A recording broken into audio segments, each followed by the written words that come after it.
Hello, this is how you book a room via the IHS library website.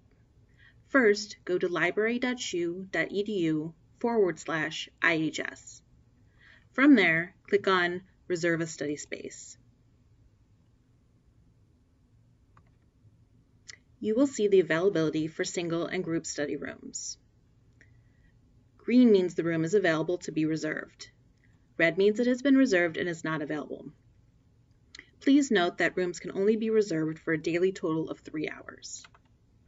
Want to reserve a group study room from 4 to 6 p.m.? Follow these steps. First, find a group study room that's available at 4 p.m. It looks like group room B is. Click on the square beginning at 4 p.m.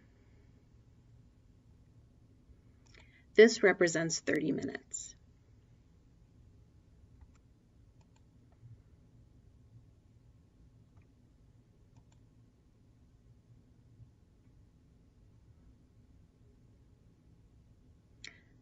Verify your times below.